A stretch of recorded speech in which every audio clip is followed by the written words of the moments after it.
Hi, I'm QTC. What we're about to build today is Tamiya's Willys Jeep, and this is the 1/35th scale. I built this Jeep before many years ago, but I'm building it again. And the reason why is because of a club that I joined called the Group Build.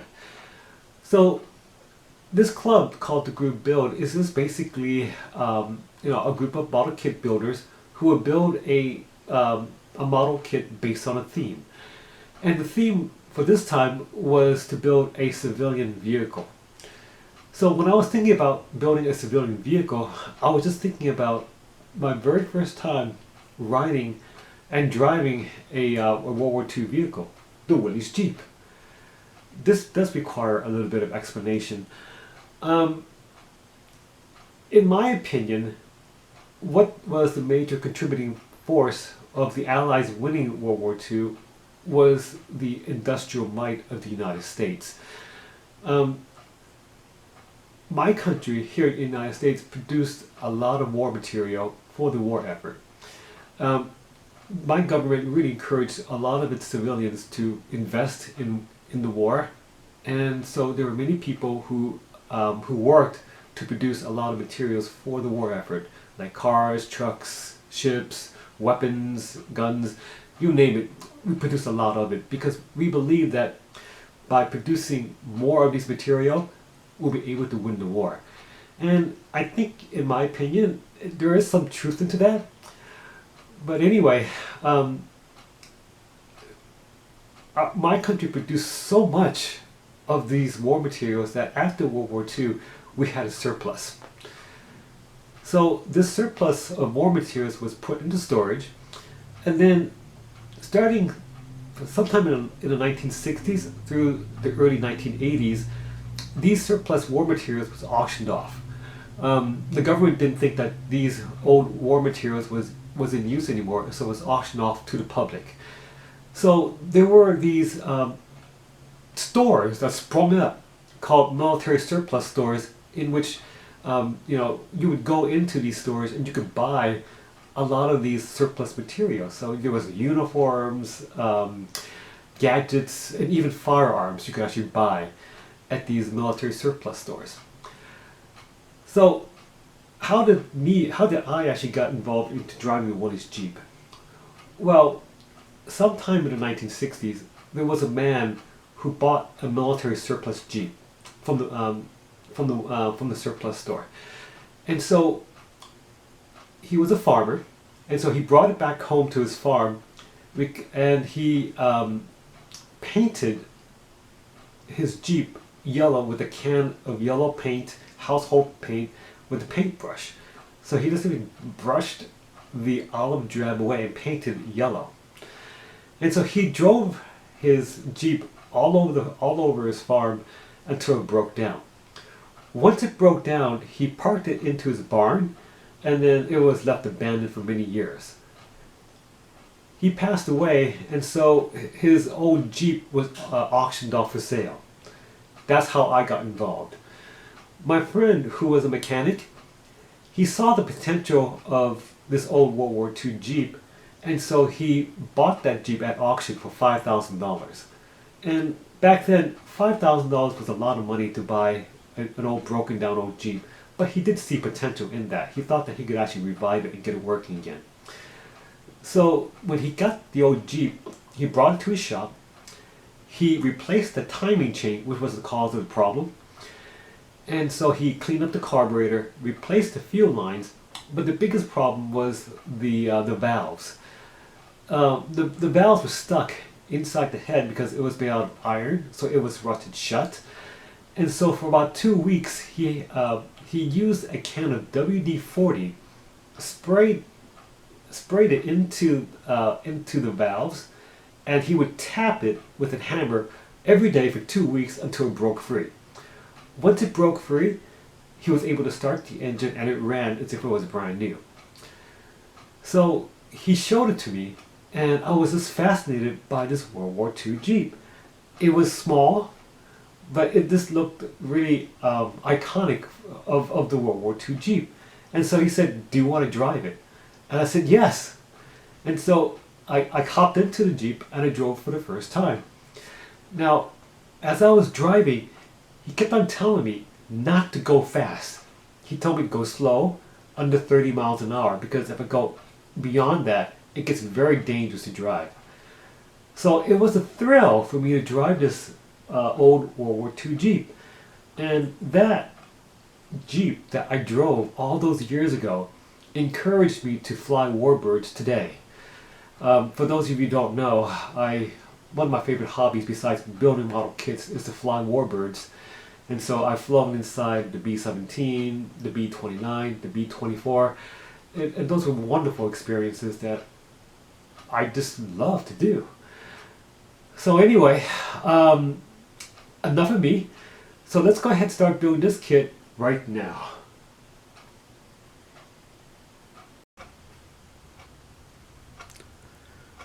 Let's take inside this box.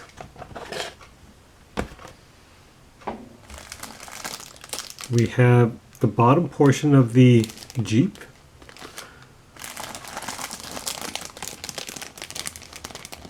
the hood,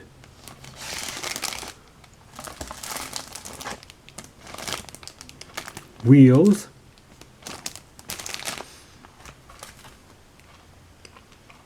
decal, and the instruction sheet.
I want to talk to you about the excellent details of this model kit from Tamiya, and also talk about an issue about the real Jeep. This classic kit from Tamiya is very well detailed, and the undercarriage is very accurate as far as I could tell. So that does give me an opportunity to talk about the design flaws of the real Jeep. The Jeep was designed to go slow, under 30 miles an hour. If you go beyond 30 miles an hour, driving this Jeep becomes dangerous. What I'm pointing at right now is one of the design flaws. I'm pointing at right here, if you can see it, is the steering rods. And the steering rod is directly connected to this front axle right over here. So if you're going above 30 miles an hour, and if you had to slam the brakes, well, what happened for this particular Jeep is that this axle will go down, and then it would twist, which it's supposed to do. It's natural. But the problem is that when this axle goes down and starts twisting, since the steering rod is directly connected to the front axle, as this axle twists and turns and goes down, it moves the steering. So if you slam on the brakes, this Jeep would veer left. That wasn't that big of an issue.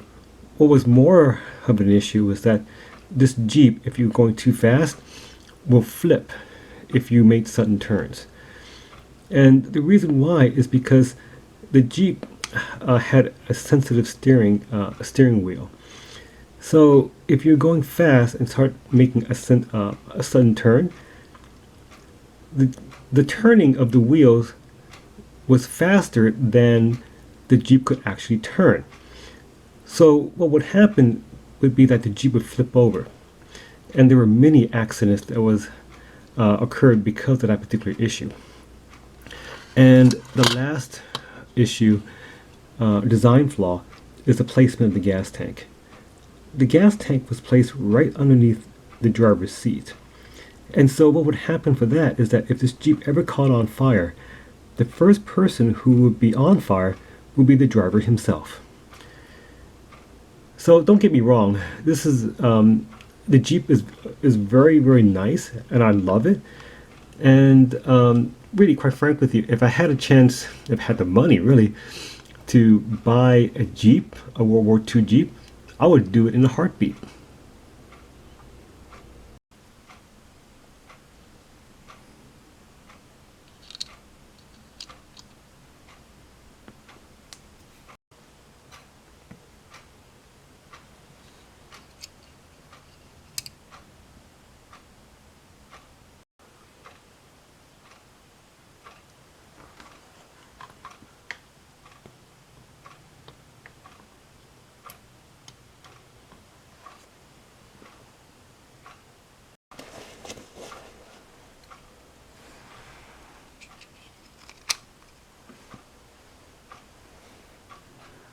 Okay, so we built the model kit, and now it's time for me to show you what I think about this kit so far.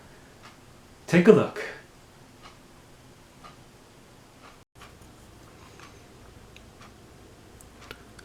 This is the completed model kit after assembly, and this 1997 produced model kit is very good. It's well detailed, and it was fun to build. I highly recommend this model kit for all skill levels, and you're not going to be disappointed. It's time for me to paint the model.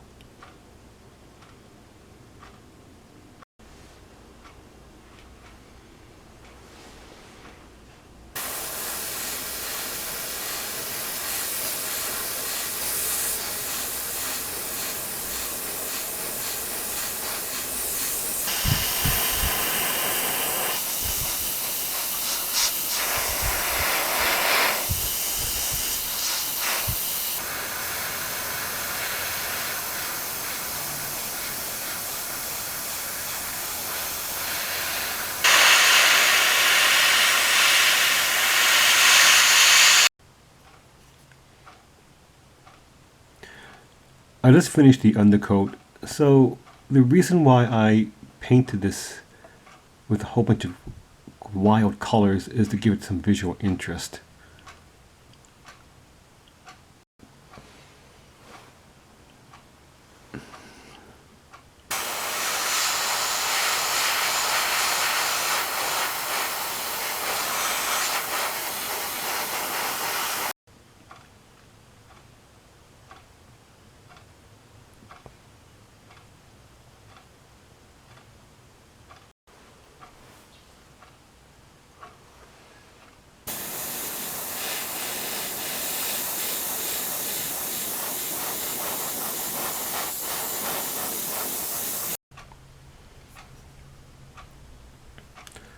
So I just finished giving a light coat, several light coats of the main color, and it simply gives it a visual interest that you could see the bottom layers of a paint job.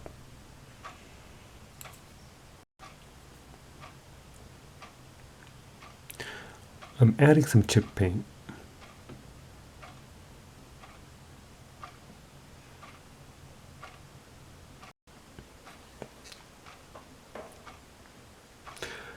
I gave the Jeep some pin washing, and now I'm going to do some dry brushing.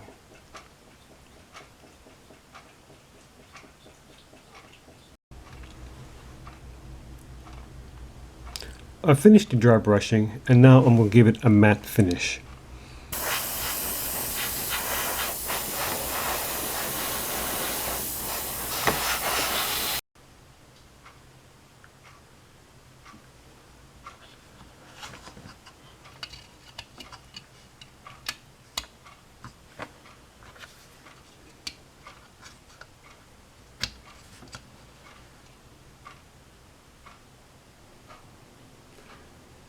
Alright, so we built the model kit, we painted it, we weathered it, and now it's time for me to show you the entire model kit from the beginning to the end. Take a look.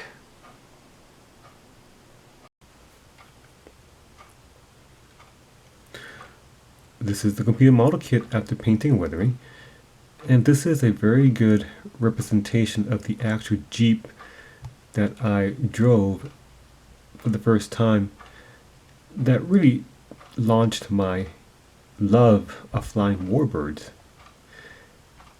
I did a good job on the painting and weathering, and this model kit, although it's over 20 years old, first made back in, I believe it's 1997, it withheld the test of time. It's very well detailed and it's just great. I can't say anything bad about this Tamiya kit.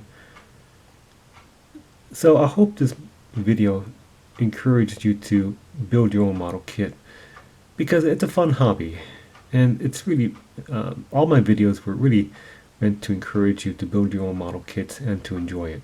So please do build a model kit of your own.